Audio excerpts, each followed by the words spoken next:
Jenny Ngoga Patrick, President fondateur wa Fondation Ngoga Patrick. Turashimira Imana cyane ko uyu mwaka wagenze neza. Byagenze neza ko twagiriye kuri rya jambo by'umubyeyi wacu yatubwiye ati muronke ico mufungura, umunwa wose uronke ico ufungura, umufuko wose uronke ico ubika.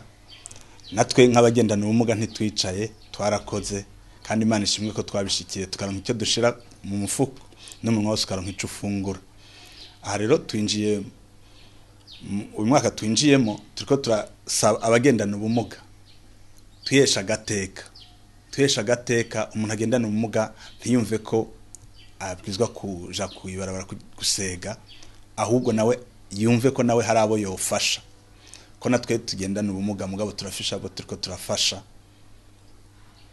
Nawe twobasaba ntitujyoherwe iyo turiko turabona bavuga ngo abagendana ubumuga umunsi wabo wa gatanu wo gusega, ntibitujyohera. Turifuza ko naba ahubwo basubira inyuma bakaronka ibyo bakora, hama nabo bagasubira inyuma bagafasha cyane gose. Abagendana ubumuga turashoboye ko uko waba umugaye kose, ubumuga bubi ni mu mutwe. Mugabo ugifise ukuboko, nimba warabuze igihimba cy'ukuguru, urafise amaboko urashobora gukora. Nimba waragize ingorane zo kubura ijisho rimwe, irindi rirakora. Uko waba umugaye kose, turagusaba ko wokwihesha agateka ugakoresha ibyo bihimba wasigaranye, mugabo ukagira icukoze.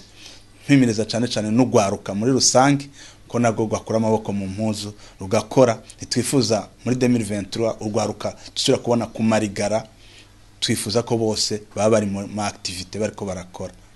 Nitwa Niyongabire Eric, abasanzwe banzi ku kazina yo novuga k'ibikorwa nsanzwe nkora, nipo simple iryo bararimenyereye cyane. Nk'abandi coordinateur wa Fondation Ngoga Patrick, ego nkaba muri camake nipfuje cyane kwifuriza umwaka mushasha abantu bagendana ubumuga.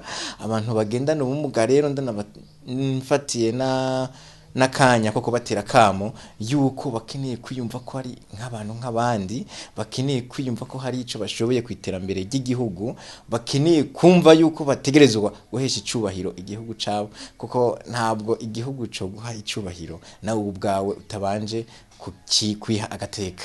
Ego nkaba ndabifurije umwaka twinjiyemo wa 2023 ko bazogiramwo impinduka, babe abantu bagaciro, babe icitegererezo kwiterambere no mu bindi bikorwa, kuko byo gushira mu mutwe ngo kubera ngendana ubumuga ntacyo nshoboye ntacyo nokora, ivyo vyarataye igihe, ivyo ntacyo bikimaze. Ku muntu agendana ubumuga akwiye kugira agateka, akaguma asa neza, akamisura impuzu yiwe, akaguma ari umuntu akeye, akaguma ave muri urakoze ahubwo aje mu babwirwa urakoze. Murakoze rero. Nego ndangije ndabifuriza umwaka mwiza kuri twese.